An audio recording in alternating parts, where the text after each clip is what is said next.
Hi guys, Mary Beth Temple here.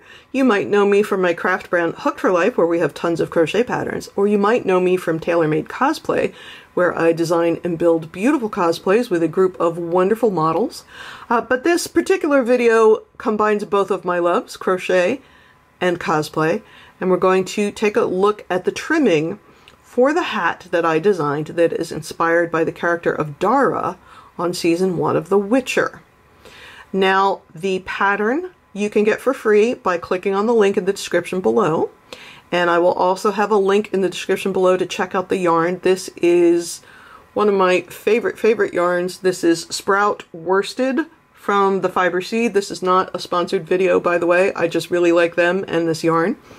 And if you know my crochet work or my knitting work, I have knit a sweater in this yarn, and this skein of yarn was left over. And it's just exactly the right color that I wanted. It's called Oceanic.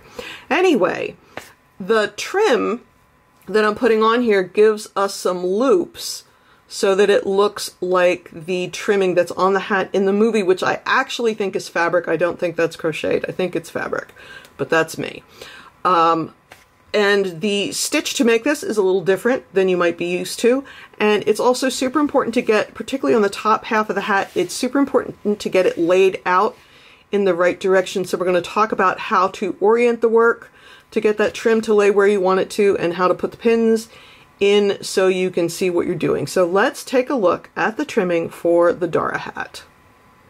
So here's what I want to talk about and why I did a video instead of just photo tutorials like I normally do, is getting this trim on the top of the hat is a little confusing to write out in words, so I thought showing you would be easier. Now, here is the hat.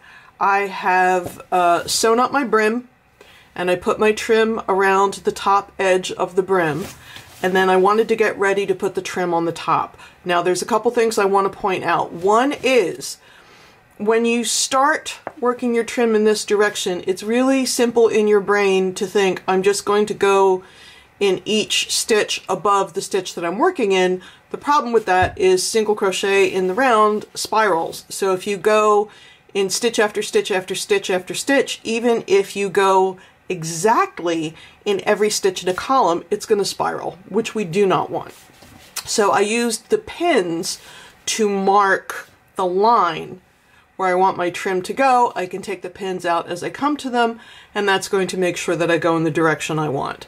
So the first thing I did is I divided the brim into quarters, and I started my pen line at each quarter. So fold it in half, mark the 2 folds, and then fold it in half again, putting the pins line up, then you'll have folds on the quarter marks. I also noticed from looking at a million of the pictures that the trim lines don't cross at the top. The exact center crown of the hat is blank. There's none of that fluffy trim on there. So I had to get, what's the word I'm using? I don't know, but it's oval on the top and it doesn't meet at the bottom. So for each side, I'm going to start at one side. I'm going to go up nearly to the top.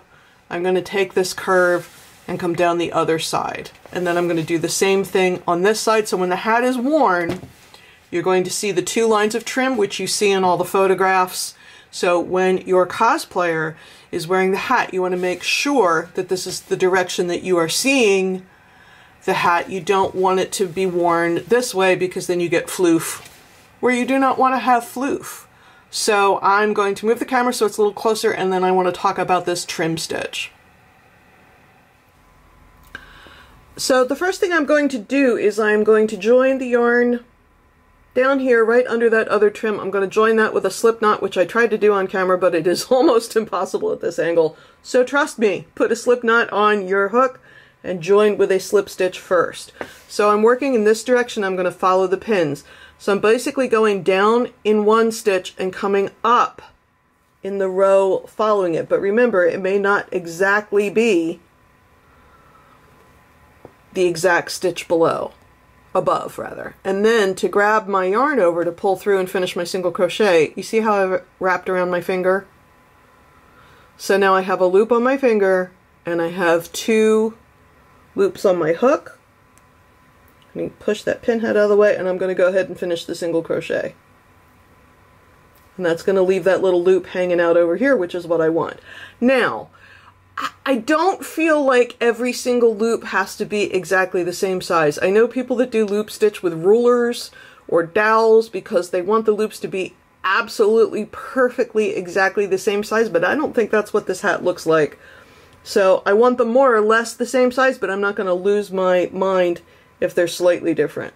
So then again, go up to the next row, dig under to the stitch above, yarn over, keeping the yarn, the working yarn around your finger, and then yarn over and finish your single crochet. Now the other good thing about this stitch, if I'm stitching along and I feel like it's too tight, I can just rip it out. It's going to rip out very easily. It's time to get that pin out of the way. And I'm keeping it this way. I'm sort of heading up to that next pin.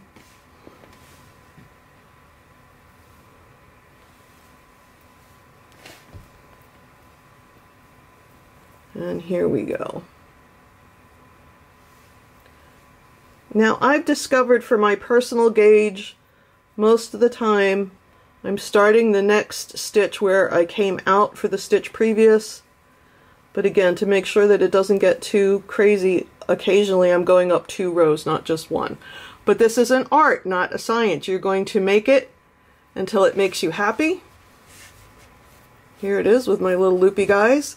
And if you don't like it, if you went crooked, if it's too tight or it's too loose, pull it out and start again. It's not a big deal. Or pull it back to the part where it makes you happy. So let's have a super duper close up of the row that I already put in. So those little V's right there, that little column of V's, that's the top of the single crochet. And there's all my little loopy-doos. More or less the same size, but again, not crazy if they're not exactly the same. And you will find as you go that you will develop a rhythm. So I'm going to start here and make one big line around to the other side, taking the pins out as I come to them. Then I'm going to do the same thing on the other side, and then I'm going to weave in my ends, and then my Dara hat is all finished. So thank you so much for joining me. I hope this explains to you how to do the finishing on your hat. Don't forget to like this video and subscribe to the channel. I'm so happy you came by, and oh my goodness, I would so love to see your hats when you make them. So hit us up on Instagram at TaylorMadeCosplay or at Hooked4Life LLC. We'd love to see your pictures. Thanks for watching.